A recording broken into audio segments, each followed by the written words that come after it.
Next property की तरफ हम लोग चलते हैं कि पॉलिनोमियल फंक्शन के बारे में मान लीजिए आपको कोई रैशनल फंक्शन दिया हुआ है, इस तरीके का कोई फंक्शन दिया हुआ है, सपोज कीजिए fx अपॉन gx। तो ऐसा कोई फंक्शन दिया हुआ है अगर बच्चों, तो हम लोग ऐसा मान करके चलेंगे दिस फंक्शन, ऐसा मान करके नहीं, यही होगा कि ये फंक्शन हमेशा आपका जो है कॉन्टिन्यूअस होगा अपने डोमेन में, अपने डोमेन के अंदर में ये हमेशा कॉन्टिन्यूअस होगा फॉर इट्स डोमेन। एग्जाम्पल के तौर पे मैं आप लोगों को बता देता हूं। जैसे मान लीजिए आपको ये फंक्शन दिया हुआ है x अपॉन x प्लस 2, या आप लोगों को दिया हुआ है 1 अपॉन x, या आप लोगों को दिया हुआ है 1 अपॉन x स्क्वायर।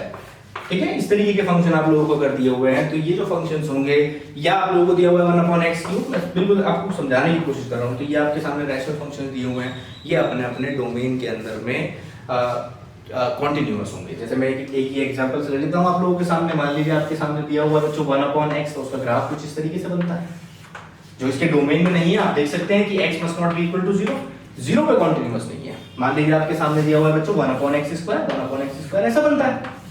आप लोग देख पा रहे हो कि 0 पे ये भी कॉन्टिन्यूअस नहीं है। या 1 अपॉन x क्यूब मुझे दे दिया जाए तो 1 अपॉन x क्यूब कुछ ऐसा सा बनेगा, थोड़ा यहां पर नीचे आ जाइए, ऐसा सा, और इधर भी ऐसा सा बन जाएगा।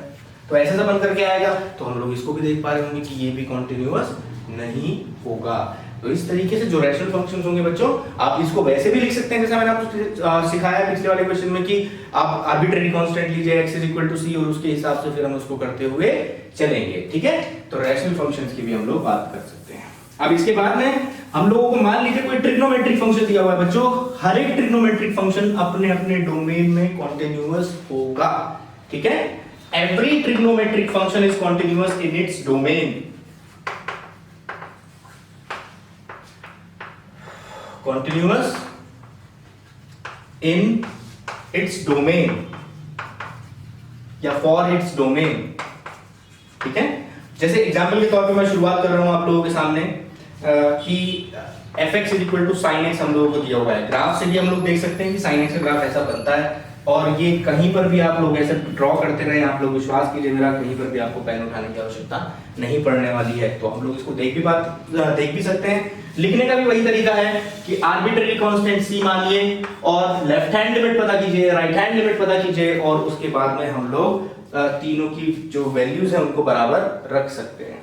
इसी तरीके से fx = cos x दिया हुआ है बच्चों, fx = cos x दिया हुआ है, कुछ ऐसा ग्राफ बनता है, और वो भी आपका कहीं पर ब्रेक नहीं होता है। जब आप लोग sin x और cos x को ये जान जाएंगे, इनकी दोनों की ही हेल्प से बाकी सबको आप लोग बता सकते हैं।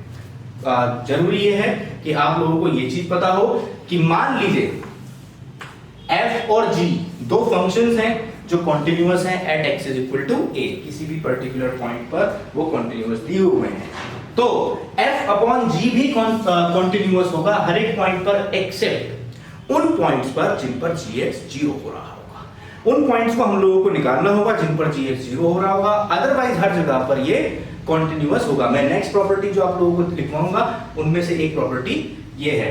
तो जैसे मान लीजिए आपको tan x को शो करना है और आप आर्बिट्रेरी कांस्टेंट की हेल्प नहीं लेना चाह रहे हैं, तो हम प्रॉपर्टीज की हेल्प ले सकते हैं। tan x को हम लोगों को शो करना है कि it is continuous everywhere in its domain, तो हम लोग क्या कहेंगे, fx आप लोगों के सामने बेटा ऐसे लिखा हुआ है sin x upon cos x, और मैंने इसको मान लिया कि ये gx है और ये hx है। अब हमने क्या बोला कि भैया ऊपर वाला हर जगह कॉन्टिन्यूअस नजर आ रहा है आप लोगों को, हाँ भाई sin x continuous everywhere, hx जो cos x दिया हुआ है कॉन्टिन्यूअस एवरीवेयर। लेकिन मैंने क्या बोला आपसे कि gx must not be equal to 0। उन पॉइंट्स को हम लोगों को निकालना पड़ेगा जिन पर gx 0 हो रहा होगा। देखिए gx आपके सामने cos x दिया हुआ है, और वो कहां 0 हो रहा है, यहाँ, और आप इन पॉइंट्स को थोड़ा सा, इनमें एक पैटर्न होता है, ये आपका 90 लिखा हुआ है, मतलब π/2, ये 3π/2, और ये लिखा हुआ बच्चों 5π/2, उसी तरीके से -π/2। तो ये उन पॉइंट्स पर जो जिन पे 0 हो रहा है, आप लोग जानते हैं वो 90 डिग्री के ऑड मल्टीपल्स होते हैं। 90 डिग्री के ऑड मल्टीपल्स पर cos x 0 होता है, मतलब ये हर जगह कॉन्टिन्यूअस होगा except x belongs to odd multiples of 90 degree, यानी π/2, 2n + 1 π/2, where n belongs to integer। तो बच्चों ये आप जानते हैं कि tan x जो है उसका डोमेन होता है 90 डिग्री के ऑड मल्टीपल्स को निकाल दीजिए साहब, बाकी सारी वैल्यूज, क्योंकि tan x का ग्राफ आपको पता है 90 डिग्री के ऑड मल्टीपल्स पे डिफाइंड नहीं होता है, ग्राफ ऐसे से बन करके आता है।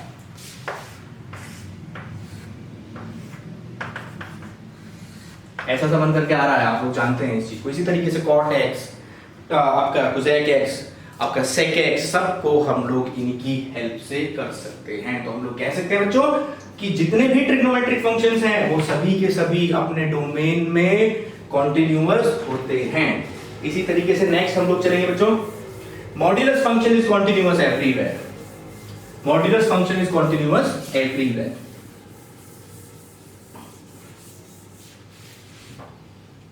मॉड्यूलस फंक्शन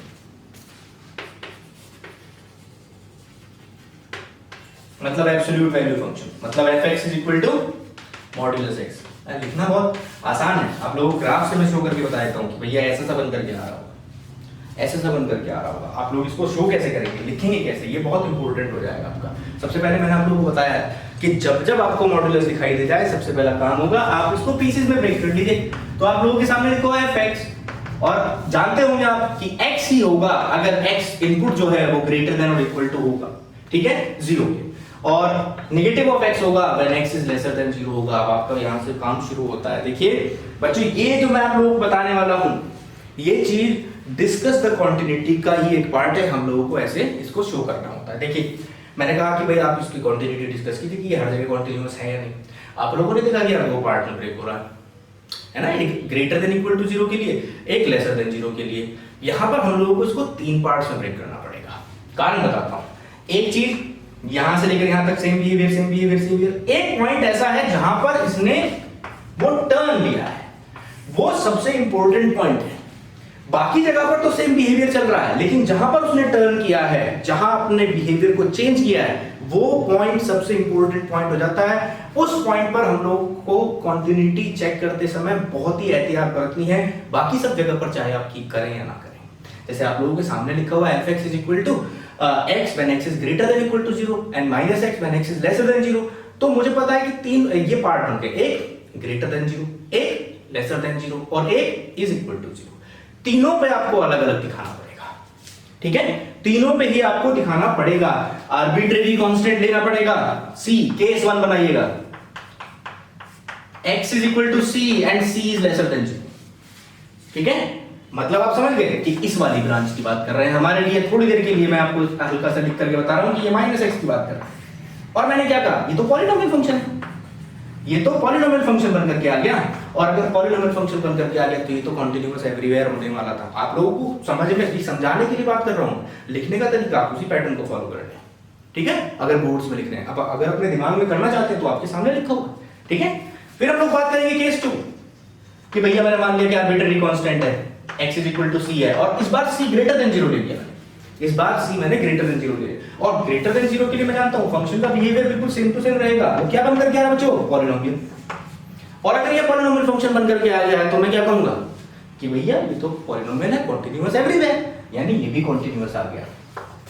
तो आपने क्या देखा, ग्रेटर देन 0 के लिए कॉन्टिन्यूअस एवरीवेयर, लेसर देन 0 के लिए कॉन्टिन्यूअस एवरीवेयर, बची कौन सी चीज, 0। अब यहां जैसे मैंने बोला कि ये पॉइंट जो है ये बहुत इंपॉर्टेंट पॉइंट हो जाता है। यहां पर हम लोगों को जरूर चेक करना पड़ेगा, ठीक है, कि 0 पे क्या हो रहा है भाई। तो चलिए देखते हैं 0 पे क्या हो रहा है। LHL limit extending towards 0 from left. ये हालांकि मैं सवाल आप लोगों को शायद करा चुका हूं, लेकिन मैंने उसके हिसाब से नहीं कराया था, ये जो डिस्कस द कॉन्टिन्यूटी वाला है, ठीक है। मैंने पॉइंट लेकर कराया x इक्वल टू 0, तो हम x इक्वल टू 0 पे ही चेक कर रहे हैं एक्चुअल में, ठीक है। तो limit extending towards 0 f 0 minus h, और जहां देखिए 0 माइनस h, 0 से छोटी वैल्यू कौन सी वाली, 0 से छोटी तो भैया इसमें जाएगा। इसमें क्या है, -x की जगह पे हम लोग क्या लिखेंगे, 0 माइनस h, यानी लिमिट एक्सटेंडिंग टुवर्ड्स 0, ये हो जाएगा h, और हम लोग इसको लिमिट करके देखेंगे। अगर डेफिनेट वैल्यू आ रहा है तो वही इसका लिमिट 0। इसी तरीके से हम लोग क्या करेंगे बच्चों, राइट हैंड लिमिट। अब राइट हैंड लिमिट आप लोगों ने पता किया, limit extending towards 0 from right fx, फिर limit extending towards 0 f0 plus h, और आपने लिमिट करके देखा तो ये आ रहा है क्या, 0। अब आपने देखा फंक्शन की वैल्यू क्या है, x इज इक्वल टू 0 पे, आपने बोला x इज इक्वल टू 0 पे किस में रखा जाएगा, इसमें रखा जाएगा, आपने x की जगह पे 0 रखा 0, तो तीनों चीज पे आपका नजर आ गया। तो मतलब यहाँ से हम लोगों ने क्या कर लिया कि भैया मॉडुलस x जो है वो हर एक पॉइंट पर कॉन्टिन्यूअस होगा, जैसा आप देख भी पा रहे होंगे जब मैंने उसको ड्रॉ किया था। ठीक है, क्लियर होगा बिल्कुल एकदम। इसके बाद में हम लोग चलते हैं next signum function. Signum function अपने जो पॉइंट, एक ही पॉइंट को छोड़ करके हर जगह पर वो कॉन्टिन्यूअस होने वाला है। जैसे आप लोग, मैं ग्राफ ड्रॉ करके बता रहा हूं बच्चों, और आप उसको देखेंगे।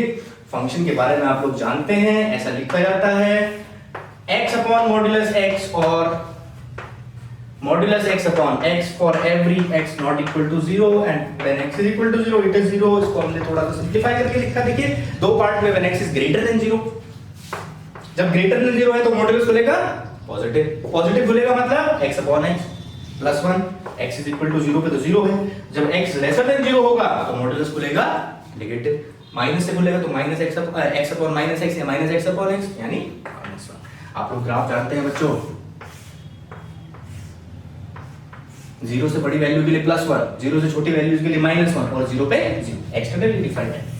ऐसा सा आप लोगों के सामने नजर आ रहा है। अब आप लोग इसको देख पा रहे होंगे, जब मैंने इसको ड्रॉ किया कैसे कैसे बन करके आ रहा था, उस चीज को देखेंगे जो मैं आपको बताना चाह रहा था। जब हम 0 से ऊपर की वैल्यूज के लिए इसको बना रहे हैं हर जगह कॉन्टिन्यूअस, छोटी वैल्यूज के लिए, लेकिन 0 पे जब मैंने इसको ग्राफ को बनाया, 0 पे टर्म लिया, तो उस जगह पर मुझे पेन पिक करना पड़ गया। यानी आप यहां से देखिएगा, 0 से बड़ी वैल्यूज के लिए मैंने आर्बिट्ररी कांस्टेंट लिया, हर जगह पर कॉन्टिन्यूअस, क्योंकि पॉलिनोमियल कांस्टेंट फंक्शन, ठीक है। फिर लेसर देन 0 के लिए भैया कांस्टेंट फंक्शन, ये भी हर जगह, लेकिन 0 वो पॉइंट रहेगा जिस पर हम लोगों को चेक करना है, और ये मैं आप लोगों को कुछ एग्जांपल्स पहले करा चुका हूं, ठीक है। तो हम लोग इसको भी जानेंगे कि भैया सिग्नम फंक्शन अगर हम लोगों को कहीं दिखाई दे गया तो हम लोग कह रहे हैं कि ये तो हर जगह कॉन्टिन्यूअस है, ठीक है बच्चों। अब आती है बात greatest integer function, least integer function, fractional part of x, इन सब फंक्शंस की। अब इनमें से मैं आप लोगों को एक करके बताऊंगा और सारे के सारे लिखवाऊंगा। आप लोग ध्यान रखेंगे, समझिएगा बात को मैं क्या कहना चाह रहा हूं, ये खत्म कर देगा सारी की सारी चीजें, कॉन्टिन्यूटी के जितने भी आपके फंडे आप लोगों को परेशान कर रहे होंगे अभी, वो हर एक चीज को क्लियर कर देगा अगर आप लोग समझ गए greatest integer function, least integer function, fractional part of x, इनको कैसे लिखा जाए कि ये कॉन्टिन्यूअस नहीं है कहां पर या है कहां पर, ठीक है। तो चलिए देखते हैं। fx is equal to greatest integer function है, ऐसा सा ग्राफ आप लोग जानते हैं बच्चों, 0 से 1, 0 से 1, 1 से 2, 2 से 3, 3 से 4, इस तरीके से माइनस में चले गए, ऐसा सा। अब देख करके तो आप लोगों को एहसास हो गया होगा कि भैया 0 1 2 3 4 -1 -2, कि जब मैं इनपुट जो है कोई इंटीग्रल वैल्यू रख रहा हूं, उसी जगह पर मुझे पेन पिक करने की आवश्यकता पड़ रही है। ये मेन चीज आपकी यहां पर समझ में आ रही है। लेकिन जब वो इंटीग्रल वैल्यू नहीं है, जैसे 1.2 है, 1.3 है, 1.4 है, उन जगहों पर मुझे पेन पिक करने की आवश्यकता नहीं पड़ रही है। ये बहुत इंपॉर्टेंट चीज है, आप लोगों को इसको समझना होगा, ठीक है। अब इसको लिखा कैसे जाए, हम लोग इसको समझने की कोशिश करते हैं। बच्चों ध्यान से देखिएगा मैं क्या बोल रहा हूं आपसे। हम लोगों को इसमें केस बनाना पड़ेगा, जिस तरीके से मैंने बाकी फंक्शन में केस बनाया कि c लेसर देन 0 है, ग्रेटर देन 0 है, यहां पर हम लोगों को केस बनाना पड़ेगा बच्चों कि c या तो इंटीजर है या इंटीजर नहीं है। c इज इंटीजर और नॉट एन इंटीजर। अब नॉट एन इंटीजर का मतलब मैंने क्या बोल दिया भैया, एन इंटीजर, ठीक है। इंटीजर नहीं है कि क्या मतलब बोल दिया मैंने कि भैया ऐसे से पॉइंट 1.2 2.3 -1.2 इस तरीके की कोई चीज आ रही हो आपके सामने, ठीक है। और इंटीग्रल वैल्यू का क्या मतलब है, इंटीग्रल वैल्यू का 1 2 3 -1 -2 इस तरीके का कोई चीज आपके सामने आ रहा होगा, ठीक है। तो देखिए बच्चों, हम दोनों केसेस में अलग अलग इसको करने की कोशिश करते हैं। हम लोगों को चेक करना है whether c is an integer, whether the function is continuous or not। तो चलिए लेफ्ट हैंड लिमिट देखते हैं। इसका लेफ्ट हैंड लिमिट क्या होगा, left hand limit for c। अभी देखिए फर्स्ट केस के लिए हम लोग चल रहे हैं for c is an integer। जब सी एक इंटीजर है उस समय पर क्या होने वाला है, उसी को हम लोग देखने वाले हैं लेफ्ट हैंड लिमिट में क्या होगा। तो स्टेप बाय स्टेप हम लोग चलने वाले हैं। Limit x tending towards c from left, limit h is tending towards 0 f c minus h। अब देखिएगा फंक्शन की वैल्यू हम लोग रिप्लेस करेंगे, यहां पर देखेंगे c माइनस h, यहां पर इसमें फंक्शन में वैल्यू रिप्लेस किया जाएगा। चलिए करते हैं। Limit h tending towards 0 f c minus h, c minus h। देखिए ध्यान से अब इस चीज को देखिएगा सबसे पहले कि ये ग्रेटेस्ट इंटीजर फंक्शन है। अब c कुछ भी हो सकता है। c हमने बोला है कि c is an integer, integral value है, हो सकता है 2 हो, 3 हो, 4 हो, 5 हो, कोई सी भी चीज हो सकती है, जैसा मैंने आपको बताया। तो 5 अगर मान लीजिए थोड़ी देर सपोज करिए ये 5 है, तो ये क्या चीज लिखी हुई है आपके सामने 5 माइनस h। h कोई छोटी सी वैल्यू होगी 0.000001, यानी c माइनस h जो है वो 4.999999 हो जाएगा। अब इससे क्या होगा, 4.9999 से हम इसको क्या कर सकते हैं, 4.99 अगर ग्रेटेस्ट इंटीजर फंक्शन के अंदर में दिया जाएगा तो क्या बोलेंगे उसको हम लोग, 4 आ जाएगा इसका आउटपुट, ठीक है 4 आ जाएगा। अब 3 होता है यहां पर तो क्या आ जाता, 2 आ जाता, 2 होता तो 1 आ जाता। इस तरीके से अगर ये c है तो डेफिनेटली ये c से एक कम वैल्यू आने वाली है, तो लेफ्ट हैंड लिमिट इसका बच्चों आ जाएगा c माइनस 1। अब इसी तरीके से हम लोग राइट हैंड लिमिट की तरफ चलेंगे। राइट हैंड लिमिट देखते हैं, इसका राइट हैंड लिमिट क्या आएगा, limit x tending towards c from right fx, limit h tending towards 0 f c plus h, limit h tending towards 0 c plus h रख देंगे, उसमें वैल्यू रिप्लेस करेंगे c plus h। अब देखिएगा c वही चीज मैं बोल रहा हूं आपसे कि c कुछ भी हो सकता है, 2 3 4 5 जो भी चीज हम रखेंगे तो उसमें क्या लिखा, मान लीजिए 2 plus h लिखा हुआ है और h is a very small value, तो यानी वो लिखा होगा 2.00000001, यानी इसका जो आउटपुट आएगा वो कितना आ जाएगा 2। 3 रखेंगे तो 3, 4 रखेंगे तो 4, 5 रखेंगे तो 5, तो जो भी आप c की जगह पे वैल्यू रिप्लेस करने वाले हैं वही आपका आउटपुट आ जाने वाला है, ठीक है। तो यहां से आपका जो आउटपुट आ जाएगा वो क्या आ जाएगा, c। अब आप यहां से देख पा रहे होंगे कि left hand limit c minus 1, right hand limit इसका क्या आ जाएगा c। यहां से भी देख पा रहे होंगे, मान लीजिए आप 2 की तरफ चल रहे हैं तो लेफ्ट हैंड साइड से जब मैं अप्रोच कर रहा हूं इसको तो कितना आ रहा है 1, राइट हैंड साइड से अप्रोच कर रहा हूं तो कितना आ रहा है 2। तो ऐसी सिचुएशन में जब लेफ्ट हैंड लिमिट और राइट हैंड लिमिट बराबर नहीं है तो हम लोग क्या कह सकते हैं कि ये फंक्शन कॉन्टिन्यूअस नहीं है, इंटीग्रल वैल्यूज पे ही नहीं है। तो आप लोग जब भी आप लोगों को ये प्रूव करने के लिए आएगा कि prove that greatest integer function is not continuous at all integers, तो इस तरीके के केसेस बना करके हम लोग चलेंगे, ठीक है। तो c इज एन इंटीजर लेकर के चलेंगे और इंटीजर के हिसाब से फिर हम ऐसे इसको कर देंगे। अब हम लोग आगे बढ़ते हैं, हम लोग देखते हैं जब c एक इंटीजर नहीं है तब उस वाले केस में क्या होगा। Case 2, when c is not an integer, जब ये इंटीजर नहीं है उस समय पर देख रहे हैं हम लोग क्या होने वाला है।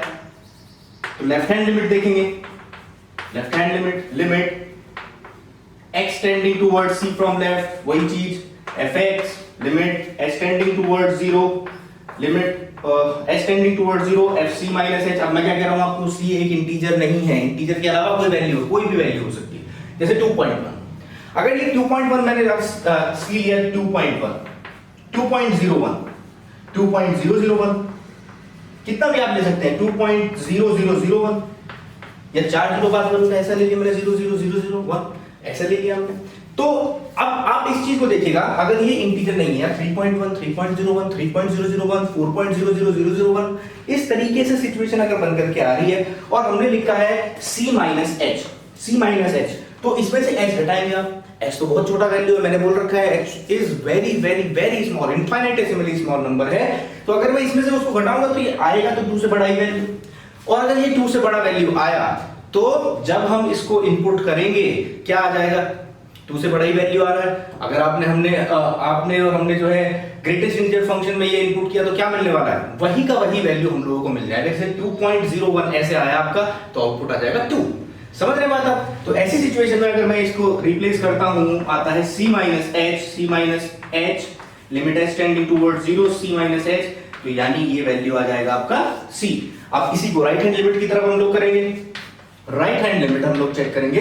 तो राइट हैंड लिमिट में क्या आएगा बच्चों, limit x tending towards c from right fx, limit h tending towards 0 fc plus h, और limit h tending towards 0 c plus h। अब इस बात को भी समझेंगे हम लोग, मान लीजिए यही c लिए थे हमने, अब हम इसमें h ऐड करते चल रहे हैं। h is a very small value, वो इसको इफेक्ट बहुत ज्यादा इफेक्ट नहीं कर पाएगी, इसको भी नहीं कर पाएगी, इसको भी नहीं कर पाएगी। तो यही आप ऐसे समझिए कि ये इनपुट जा रहे हैं, यही इनपुट जाएंगे तो आउटपुट आपको क्या मिल जाएगा, 2 ही मिल जाएगा इन सभी केसेस में। अगर 3.001 होता तो 3 मिल जाता, 4 होता तो 4 मिल जाता। इस तरीके की सिचुएशन अगर बन करके आती है तब भी आपका जो आउटपुट आता है इसका लिमिट का वो आ जाता है C, यानी लेफ्ट हैंड लिमिट और राइट हैंड लिमिट आपकी क्या होगी, C।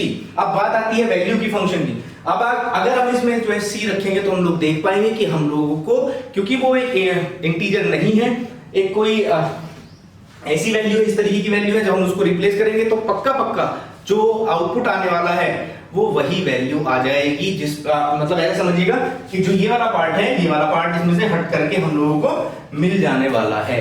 मतलब इस केस में जब एक इंटीजर नहीं है, ऐसे केसेस में तो ग्रेटेस्ट इंटीजर फंक्शन जो है वो हमारा कॉन्टिन्यूअस होगा, लेकिन अगर C एक इंटीजर है तो वो एक कॉन्टिन्यूअस फंक्शन नहीं होगा। इसी तरीके से बच्चों हम लोग लीस्ट इंटीजर फंक्शन को कर सकते हैं, लीस्ट इंटीजर फंक्शन को कर सकते हैं, और फ्रैक्शनल पार्ट ऑफ x को भी इसी तरीके से हम लोग कर सकते हैं। अगर हम लोगों को लिखने के लिए मिलता है तो ग्रेटेस्ट इंटीजर फंक्शन में तो बिल्कुल सेम टू सेम प्रोसीजर ही हम लोग फॉलो करेंगे। अगर हम लोगों को फ्रैक्शनल पार्ट ऑफ x मिल जाता है तब हम लोग कैसे लिखेंगे उसको, इस बात को समझिएगा, फिर मैं आप लोगों को कुछ एक प्रॉपर्टीज के बारे में बताऊंगा। जैसे मान लीजिए fx is equal to fractional part of x लिखा हुआ था, जैसा मैंने आपको बताया फ्रैक्शनल पार्ट ऑफ x को हम ऐसे भी लिख सकते हैं x minus greatest integer function of x। अब एक और प्रॉपर्टी बच्चों याद रखिएगा, मान लीजिए f है एक फंक्शन और एक फंक्शन है g।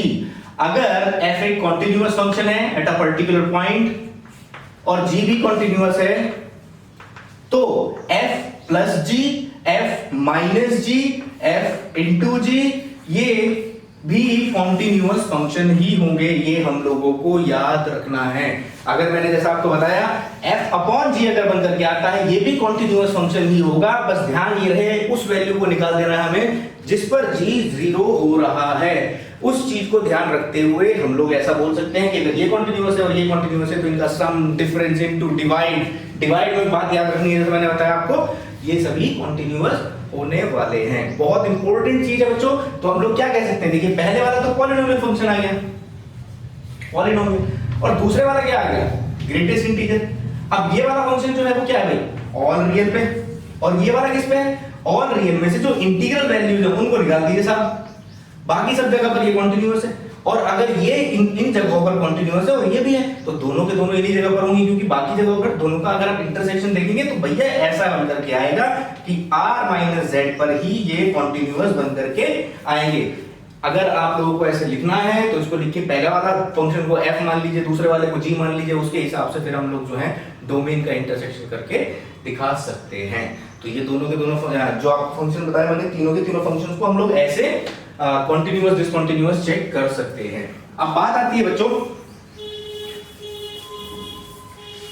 प्रॉपर्टीज, हम लोग पढ़ रहे थे प्रॉपर्टीज में, नेक्स्ट प्रॉपर्टी हम लोग देखते हैं। नेक्स्ट प्रॉपर्टी हमारा है एक्सपोनेंशियल फंक्शन। कोई भी एक्सपोनेंशियल फंक्शन हो, e की पावर x, a की पावर x, कैसा भी फंक्शन बन करके आ रहा हो, ये अपने डोमेन में कॉन्टिन्यूअस होगा। देखिए डोमेन क्या है इनका, डोमेन तो ऑल रियल है, कॉन्टिन्यूअस है तो ऑल रियल के लिए ये कॉन्टिन्यूअस आ जाएगा, e की पावर x भी और a की पावर x भी। देखिए दोनों मैं ग्राफ बना के दिखा देता हूं। e की पावर x तो ऐसा बनता है आपका, a की पावर x आपका जो है इन दोनों में से कैसा भी हो सकता है, ऐसा हो सकता है या ऐसा हो सकता है, दोनों में से कोई सी भी सिचुएशन बन करके आ सकती है। ये तो e की पावर x है और ये a की पावर x है, a की पावर x है जब a जो है 0 से 1 है, और ये a की पावर x है जब a ग्रेटर देन 1 है।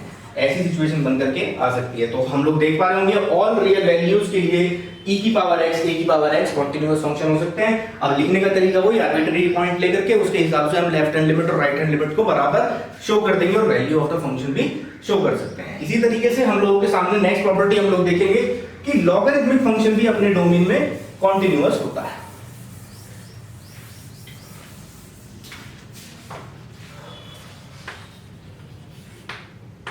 is continuous in its domain, ठीक है, in its domain, अपने डोमेन में ये कॉन्टिन्यूअस होता है।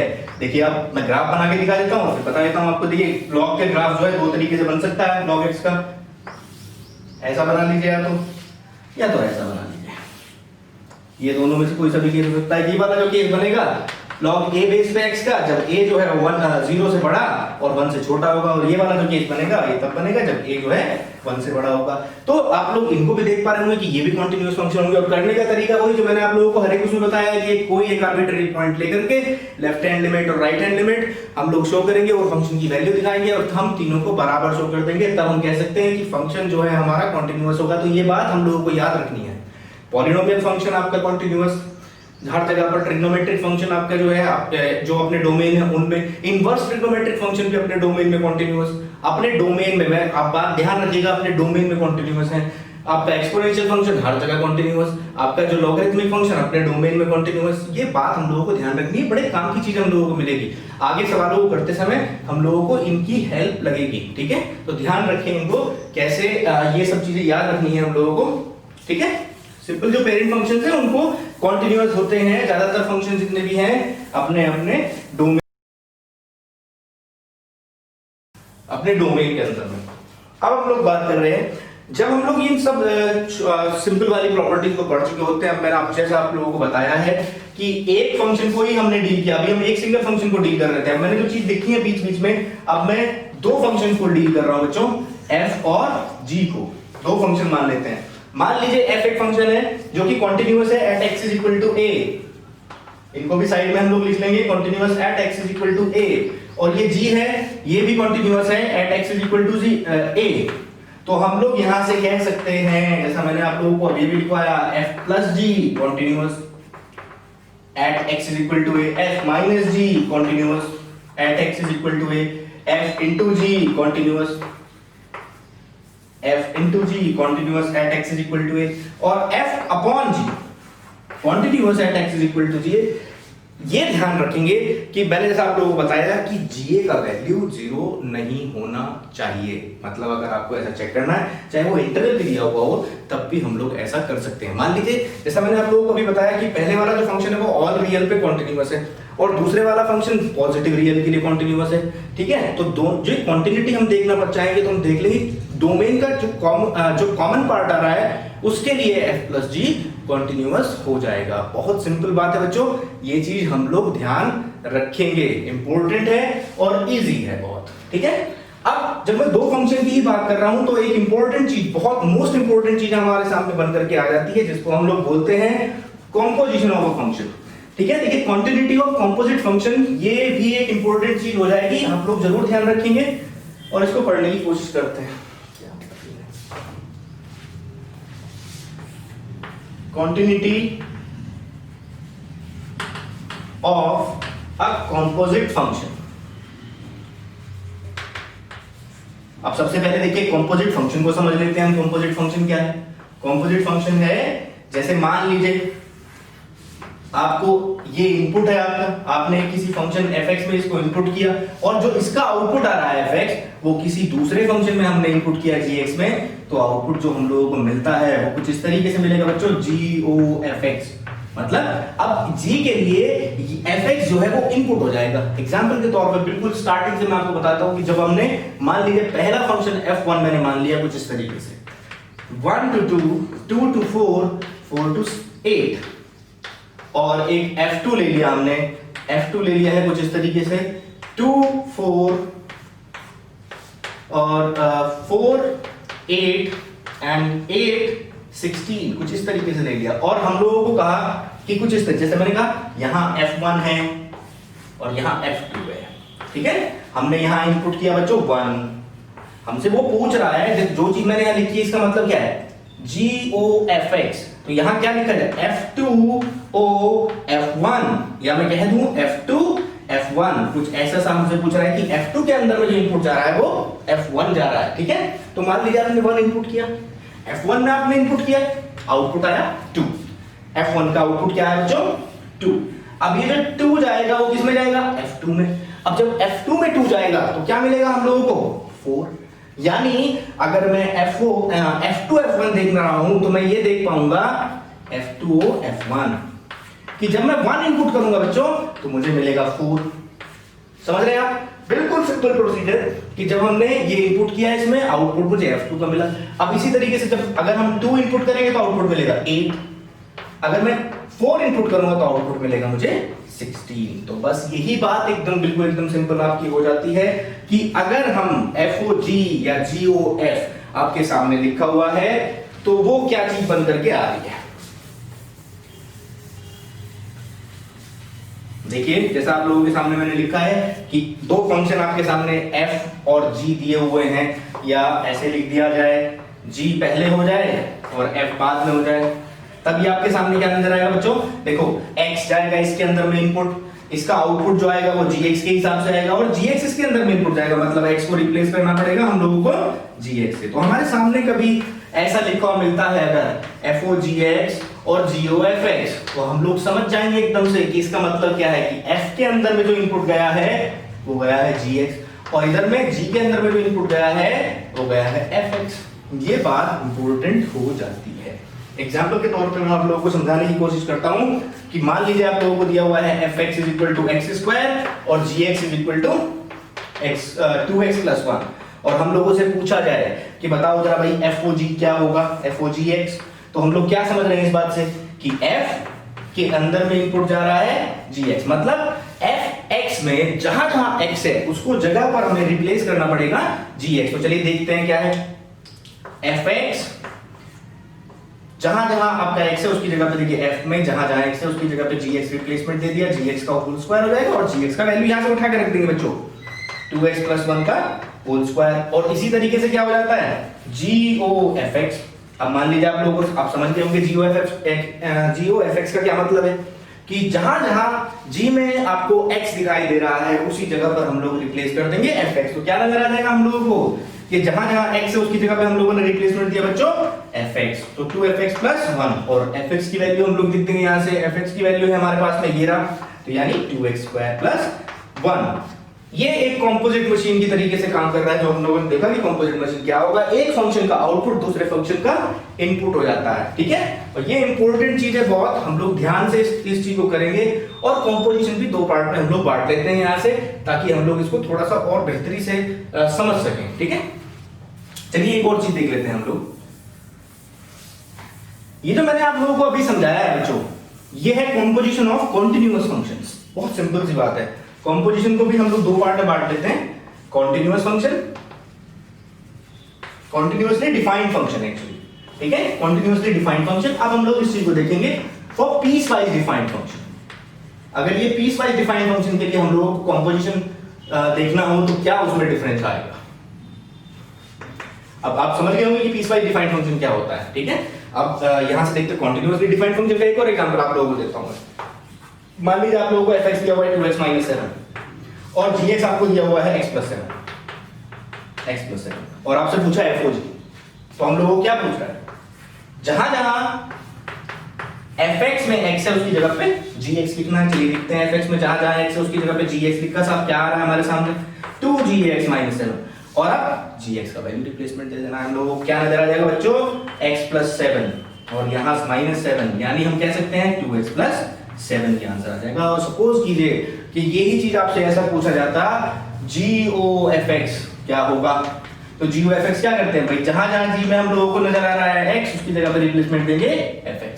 याद रखते हैं 2x प्लस 7 यानी क्या आ जाएगा, और पहले वाला हमने गड़बड़ कर दिया क्या, सॉरी इसने गड़बड़ कर दी। g जहां जहां g लगता है कि g ये है हमारा, तो ये x हट जाएगा, इसकी जगह पे हम लोग क्या लिखेंगे 2x माइनस 7, 2x माइनस 7 और ये प्लस 7 से 7 कैंसिल हो जाएगा और ये आ जाएगा 2x। तो सिंपल आप लोग समझ गए होंगे कि ये चीज क्या आ रही है कि इसका आउटपुट जो है उसका इनपुट, एक फंक्शन का आउटपुट दूसरे फंक्शन का इनपुट हो जाएगा। अब पीस वाइज फंक्शन में यहाँ पर क्या डिफरेंसेस आते हैं उस चीज को भी हम लोग देखते हैं कि अगर पीस वाइज फंक्शन हो तो क्या हुआ। ओके, चलिए मान लीजिए आप लोगों को दो फंक्शन आप कुछ इस तरीके से दिए हुए हैं। पहला फंक्शन दिया हुआ है आप लोगों को बच्चों fx is equal to modulus x और दूसरा फंक्शन हम लोगों को दिया हुआ है सिग्नल x और हम लोगों को कंपोजिशन FOG या GOF दोनों हम लोगों को पता करने हैं। तो चलिए देखते हैं क्या है। पहले सबसे पहले हम लोगों ने लिख लिया FOG हम लोगों को पता करना है, FOG पता करना है। तो fx क्या है हमारे सामने बच्चों, modulus x when x is greater than और इक्वल टू 0 और सॉरी मॉड्यूलस एक्स नहीं, plus x when x is greater than equal to 0 and minus x when x is lesser than 0। अब यहां से देखते हैं gx क्या है भैया, 1 when x is greater than 0, x is equal to 0 पे 0 और x is equal lesser than 0 पे -1। कुछ कुछ ऐसा सा हम लोगों को नजर आ रहा है। अब हम लोग पता करना चाह रहे हैं FOGX। तो यहाँ ध्यान रखिएगा बच्चों, मैं क्या बोल रहा हूं आपसे कि FOGX जहां जहां x है वहां वहां gx लिखना है आप लोगों को। जहां भी है gx, x की जगह पे gx, पॉजिटिव gx होगा जब gx इज ग्रेटर देन और इक्वल टू 0। बात समझ रहे हैं आप लोग? हमने क्या किया, इसमें x की जगह पे रिप्लेसमेंट दी थी और दूसरी तरफ यहां क्या होगा, minus gx when x is gx is lesser than 0। अब देखिए हमने तो ये तो कंडीशन हमने gx के रिस्पेक्ट में बना दी ना। अब हम लोगों को क्या करना है, हम लोगों को तो इनपुट देना है x। तो हमने देखा कि gx 0 या 0 से बड़ा कब होगा, gx जो है 0 या 0 से बड़ा कब होगा। तो आप लोगों को नजर आ रहा होगा 0 या 0 से बड़ा कब होगा भाई, x इज इक्वल टू 0 पे तो 0 आ रहा है और 0 से बड़ा आ रहा है ग्रेटर देन 0 पे। तो आप लोग समझ जाएंगे कि ये वाली चीज क्या आ जाएगी भाई, x is greater than equal to 0। और जब x is greater than equal to 0 आप इनपुट में कर रहे हैं तो आप लोगों को क्या मिल रहा है यहाँ पर क्या मिलने वाला है आप लोगों को। अगर आपने 0 इनपुट किया, देखिए ध्यान से देखिएगा, अगर आपने 0 इनपुट किया तब तो हम लोगों को मिल जाएगा 0। और अगर मैंने कोई भी वैल्यू ग्रेटर देन 0 रखी, ग्रेटर देन 0 इसमें इनपुट में गया तो हम लोगों को 1 मिलने वाला है। सिमिलर केस बिल्कुल आप इस चीज को समझिएगा कि जब gx लेसर देन 0 होगा, और gx लेसर देन 0 कब होगा साहब, gx लेसर देन 0 आपको नजर आ रहा होगा कि हर एक x जब छोटा होगा 0 से उस जगह पर, क्योंकि वैल्यू तो केवल -1 ही आएगी ना, तो वो लेकिन हो क्या रहा है, एकदम से नेगेटिव वैल्यू आ रही है, क्योंकि बाकी दोनों तो नॉन नेगेटिव वैल्यू है, 0 भी और 1 भी। बिल्कुल सिंपल केस है बच्चों कि gx ये लेसर देन 0 कब होगा, और बताएं आप, तो ये आ जाएगा आपका x लेसर देन 0 के लिए। और जब x लेसर देन 0 जाएगा तो इनपुट में क्या आएगा आप लोग देखें, gx का वैल्यू इस सिचुएशन में आएगा -1 और ये कितना आ जाएगा +1। तो इस केस में क्या आपका आउटपुट आने वाला है, केवल और केवल दो ही चीजें आएंगी बच्चों। देखो जब ये इनपुट जाएगा ग्रेटर देन 0 तभी हमारा इसमें आउटपुट क्या जाएगा। हम लोग इसको सिंपल समझने की कोशिश करते हैं। जब हमने इसमें ग्रेटर देन 0 वैल्यू रखी तो इसमें आउटपुट gx का आउटपुट आएगा 1। gx का आउटपुट जो है वो अब इसमें जाएगा। अब इसमें से कौन सी वाली ब्रांच मिल जाएगा, इसमें। अब हम x की जगह पे जो वैल्यू रखी 1 वो रिप्लेस कर देंगे, तो कितना आ गया 1। माने मैं क्या बोल रहा हूं आपसे, जब ये 0 से बड़ी वैल्यू जाएगी तो ये 1 आ जाएगी। अब आपने मान लीजिए 0 रखा तो आप लोगों को क्या मिलने वाला है 0। अब ये 0 जब इसके इनपुट में जाएगा fx के, तब भी आपको क्या मिलने वाला है 0। तो x इज इक्वल टू 0 पे 0। अब जब आपने x लेसर देन 0 रखा, बच्चों ध्यान से सुनिएगा मेरी बात को, जब आपने x लेसर देन 0 रखा तब क्या होगा, कितना जाएगा -1 इसमें इनपुट जाएगा कौन सी वाली ब्रांच में, इसमें। ये क्या मिलने वाला है आप लोगों को -1, यहां रखेंगे -1 तो ये क्या आ जाएगा -1 इंटू +1। समझ गए आप लोग। तो क्या आएगा आउटपुट बच्चों 1 for every x is not equal to 0 and 0 for x is equal to 0। Simple है बिल्कुल एकदम। बस ये ध्यान रखना है हमें कि कहां से कहां तक की वैल्यू इनपुट में जा रही है, ठीक है। इस चीज का भी ध्यान रखते हुए हम लोग चलेंगे। ऐसा अगर हम लिख पाते हैं, इसको समझ पाते हैं तो बहुत आसान हो जाएगा।